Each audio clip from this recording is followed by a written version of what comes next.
여러분 안녕하십니까, 진성호입니다.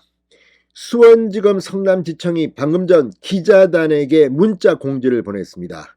그 내용은 이재명 민주당 대표의 최측근 오른팔로 불리는 정진상 민주당 당대표 정무조정실장의 이 자택 압수수색에서 나온 이 외장 하드디스크에 관한 것이었습니다. 자, 그런데 이 성남지청의 긴급 공지가 나온 이유는 바로 민주당 공보국이 먼저 공격을 했기 때문입니다. 자, 지금 검찰이 이재명 대표와 관련된 것, 그리고 이재명 대표의 최측근인 김용, 정진상 등에 대한 수사를 하고 있습니다. 언론들이 앞다퉈서 특종 경쟁을 하고 있습니다. 이런 가운데 한 언론이 이 정진상 당대표 정무조정실장의 자택에서 외장 하드를 압수했다. 그리고 비밀번호를 요청했지만 정진상 실장 측이 거부했다는 언론 보도를 했습니다. 자, 이걸 보면 정진상 검찰 수사에 협조하지 않고 있음을 알 수 있습니다. 자, 그러자 민주당 공보국이 발끈해서 이 부분에 대해서 사실과 다르다고 반박한 겁니다. 그런데 이 언론 보도는 검찰의 공식 발표가 아니었습니다. 언론이 그냥 보도한 겁니다. 이걸 가지고 민주당 공보국은 발끈해서 팩트 체크하는 것처럼 이건 정진상 아들의 컴퓨터다, 뭐 이런 주장까지 펼쳤습니다. 그런데 방금 전 성남지청은 무슨 소리냐, 우리는 정진상 아들의 노트북은 압수하지 않았다. 이건 정진상의 것이라는 겁니다. 자, 아무튼 검찰이 발표하고 싶지 않았던 사실인데 민주당 공보국이 구체적인 이재명 측근의 문제까지 기자들에게 알린 겁니다. 자, 이재명 대표는 지금 상당히 곤혹스러울 겁니다. 민주당 대변인이나 공보국이나 이런 쪽에서 지금까지는 무조건 정치 보복이다, 표적수사다 이런 식으로 반박을 해왔습니다만 이번에는 구체적인 사실들을 이야기하기 시작했습니다. 그만큼 이재명 대표 측은 굉장히 위기를 느끼는 것 같습니다. 왜 민주당 공보국이 정진상이라는 이재명 최측근의 범죄 사실 의혹에 대해서 이렇게 팩트까지 이야기하는지, 이 부분은 이해가 가지 않습니다. 만약 정말 언론 보도가 사실과 다르다면 정진상 본인이 해야 합니다. 정진상 개인이 해야 합니다. 그런데 민주당 공보국이 나섰습니다. 그만큼 정진상은 지금 뒤에 숨어 있습니다. 그리고 정진상 사진도 지금 딱 한 장이 언론에 공개되어 있습니다.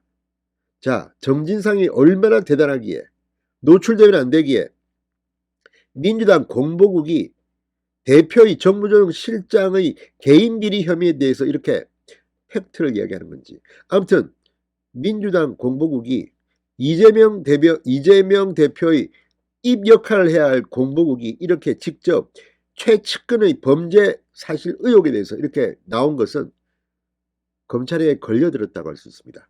기다렸다는 듯이 성남지청이 긴급 공지문을 냈습니다. 뭐라고 했을까요? 진성호의 융단 폭격 시작합니다. 더불어민주당을 융단 폭격합니다. 방송에 앞서 아직 진성호 방송에 구독자가 아니신 분은 붉은색 구독 버튼 눌러주십시오. 더 좋은 방송으로 보답하겠습니다. 자, 민주당 공보국이 이걸 다룰 사안에 대해서는 뭐 논란이 있겠습니다만 어떻게 이 당대표 정무조정실장의 이 범죄 수사 의혹에 대해서 지금 언론의 보도에 대해서 이렇게 민주당 공보국이 발끈해서 입장을 내는지도 이상합니다. 자, 오늘 민주당 공보국은 공지를 통해 정진상 실장이 검찰이 압수한 자신의 외장하드 비밀번호를 제출하지 않고 있다는 보도는 명백히 사실과 다르다.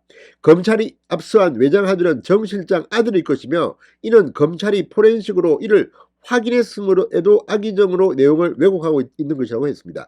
자, 민주당 공보국이 어떻게 이 사실을 알 수 있습니까? 정진상에게 들었겠죠. 아마도. 그러면 정진상은 개인 논평, 개인 성명을 내야 합니다. 심지어 한동훈 법무부 장관도 본인 이름으로 냅니다. 법무부 대변인이 내지 않습니다. 그런데 지금 민주당 공보국은 어떻게 당직자 한 명을 위해서 이렇게 사실과 다르다? 자, 민주당 공보국은 외장 하드가 애플 전용 제품이라 압수수색 현장에서 포렌식이 불가해 검찰은 우선 물품을 압수했고 이후 정 실장 측의 입회하에 포렌식을 실시했다. 그 결과 정 실장 아들 소유로 밝혀졌으며 양측 모두 이를 확인했다고 주장했습니다.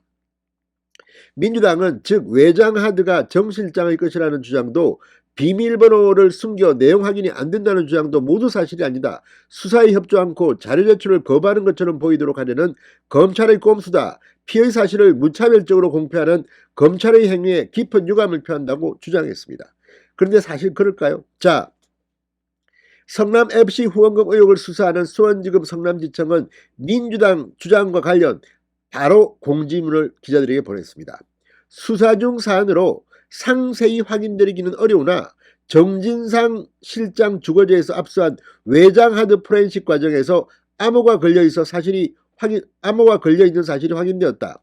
포렌식 절차에 참여한 변호인에게 비밀번호 제공 의사를 확인하였으나 이를 거부해 비밀번호 해제에 많은 시간이 소요되고 있어 현재까지 파일 내용을 확인하지 못한 상황이다. 거부했다는 겁니다. 검찰이 자기 이름으로 낸 공지문입니다. 사실 민주당 공보국이 이런 공지를 하지 않았다면 성남지청도 조용했을 겁니다. 이번에 민주당이 재발등 찍은 것으로 보입니다.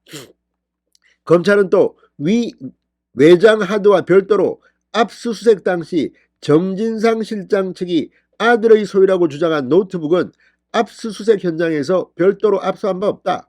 검찰에서는 피의 사실을 알린 바 없으며 사실과 다른 일방의 주장에 대해 진상을 확인 후 보내해 주시기 바란다고 했습니다.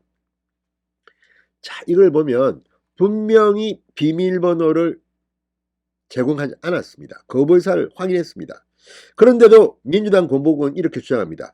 무슨 근거로 민주당 공보국에 누굽니까? 왜 이름을 밝히지 못하고 민주당 공보국으로 민주당은 대표의 지시로 이런 걸 한 겁니까? 아니면 정진상이 뭐 이재명 관계없다. 내가 그냥 야 이거 빨리 발표해 이렇게 한 겁니까? 이건 팩트 파인딩, 팩트 체크의 문제입니다. 근데 이런 것까지 민주당 공보국이 내고 또 그 사실이 다르다고 지금 성남지청이 바로 박아버렸습니다. 이재명 대표 정진상을 컨트롤할 수 없습니까? 아니면 이재명 대표가 직접 지시했습니까? 아무튼 이제 민주당은 정진상의 범죄 혐의 수사에 개입하고 있습니다. 이게 제1야당의 태도니까 재발등을 찍고야 말았습니다. 얼마나 급했습니까? 이재명 대표 점점 더 힘들어지고 있습니다. 신성호의 융단 폭격이었습니다. 여러분 감사합니다.